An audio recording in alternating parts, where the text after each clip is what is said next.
আসসালামু আলাইকুম রহমতুল্লাহ বারকাতুহু। আসলে এই ভিডিওটা করার উদ্দেশ্য হয়েছে তারাবাগ খিলগাঁও ঢাকার আমার আব্বার বন্ধু নাসিরউদ্দিন চাচার কিছু লোকেশন আসলে ভিডিওর মাধ্যমে ওটা আমি সংরক্ষণ করে রাখি। আর যদিও এটা সোশ্যাল মিডিয়ার মধ্যে ছাড়িয়ে দিব, কিন্তু এটা সংরক্ষণ করে সোশ্যাল মিডিয়ার মধ্যে রাখলে অনেক সময় পাওয়া যায়, যাহানো ওটা রাখি। আর যেহেতু ঢাকা শহর অনেক সময় জরুরতের কারণে আইতে পারি, তো আইলেও তারা বাসার টাকা করতে পারে, এখানে এটা স্মৃতি হিসাবে রাখলাম।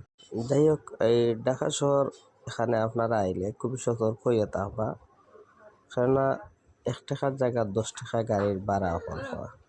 আসলে ঢাকা শহরটা কিন্তু অন্যরকম লাগে, কিন্তু এখানে খুবই জামজমাট বেশি। বাংলাদেশের সব শহর যত মানুষ বসবাস করেন, আধা আধি মানুষও মনে হয় ঢাকাত বসবাস করেন। যাই হোক, কত সময় পর্যন্ত ধৈর্য ধারণ করে ভিডিও দেখার লাগে ধন্যবাদ। শস্য